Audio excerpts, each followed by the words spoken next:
back, guys. I have a new Grom video for you here to go on today.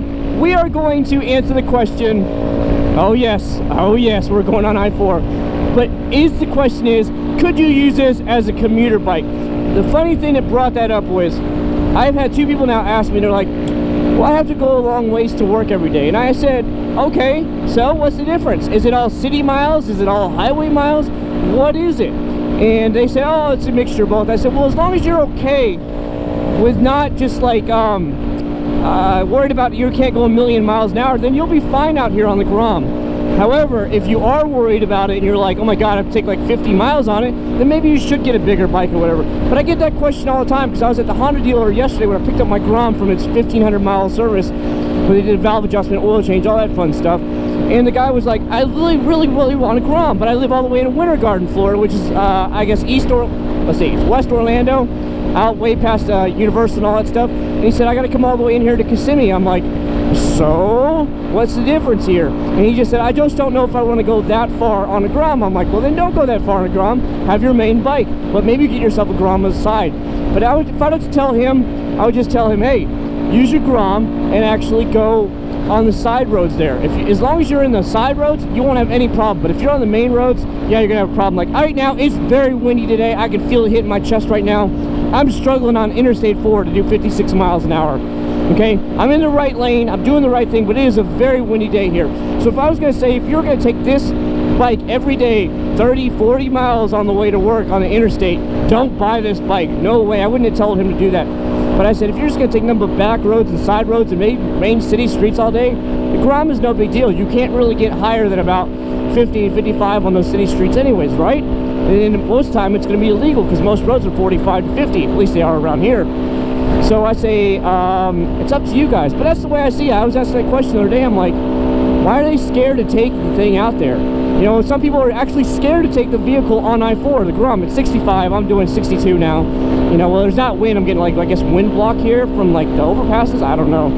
But I'm struggling. I'm doing like 62, but I'm staying in the right lane. I'm cruising along. But if I was going that way towards Orlando, then I would actually have the wind at my back and I'd probably be able to do like 68, 69. So it's kind of whatever. But I find this so funny that people are so worried about Grom here, saying, well, I don't want to take a Grom out there on the interstate. I'm too scared to take it on the interstate. Why? They're like, it's Interstate 4. It's so deadly out there. It is, of course.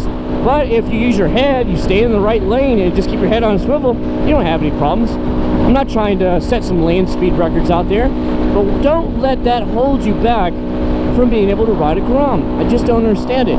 If you're just going to go mostly city miles, then get yourself a Grom. These things are perfect, 120 miles a gallon. Oh, I don't get it. And now up there I can see ahead, all the brake lights ahead. Interstate 4 has some of the worst congestion I've ever seen. I can easily start to compare it to, you know, going through Los Angeles. For all you guys that are scoffing out there, you gotta understand, it's gonna be a straight parking lot up there, okay? You can see everybody stopped. There's nothing going that way for about 30 miles. It's about 35, 40 miles to Lakeland, Florida. And then about 15 miles past there is Tampa. But for some reason, every single day, from here all the way down for another 10 miles, it'll be just a parking lot. No wrecks, nothing, just crawls. Same thing happens going I-4. I-4 every afternoon during the weekdays.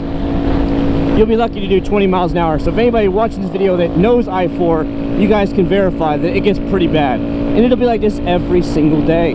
It's nuts. So what I'm going to do is I'm going to swing around, go over the overpass back where I used to deliver. This is Celebration on the left side of the road with me.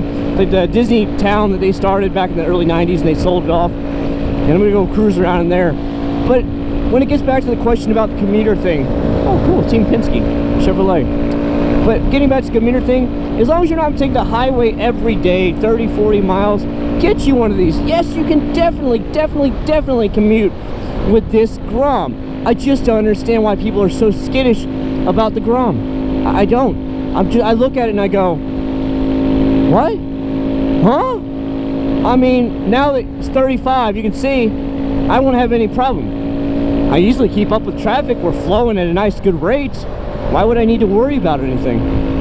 I don't know. I just find it funny that actually Honda Tech was like, I really want a Grom, but I don't know. It's just, I got to drive so far. And I'm like, why are you worried, buddy? It's no big deal. And you know, they're just so skittish, it seems like, about buying a Grom and taking it.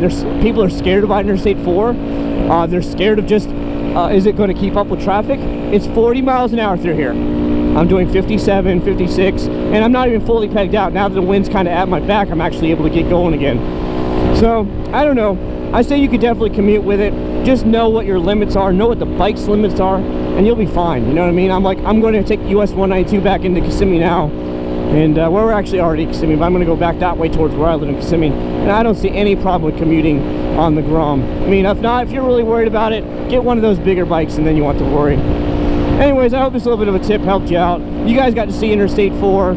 I was pegging it out. When it's really windy, yeah, you can't really get going too much on it. If the wind's at your back, you can really get scooting along again. But, you know, don't let it scare you. These are made for in-city driving. So if you're willing to just only go in-city driving or a little bit of on interstate, you don't have any problems, man. Get you one of these toys. There's nothing wrong with this. You get you one of these right now. And if you're in Central Florida, you go over there to McKibben, because McKibben hooks you up with the cheapest places in all of Florida. I've never seen it cheaper. That's why I say I shopped around. The owner is like 32 years old. He's a young dude, so he's really laid back, really cool. He used to race for Honda four-wheelers, so, you know, that's pretty cool. Anyways, I'm going to ride on out and start heading back to the home, pick up the wife. I hope this little bit of a commuter video helped you out. You get to see a little bit of I-4, and there's some side streets around here in Disney area, because Disney World is literally right there. I think Disney owns some of this too. I think that's why it's not been developed, but oh well. Anyways, guys, I hope you all having a great day. I'll see you guys at the next Grom or any type of ZX6R, whatever kind of ride I want to do, review and ride. Take care. I'll see you a little bit later. Wait, we can now meet BB-8. Sweet.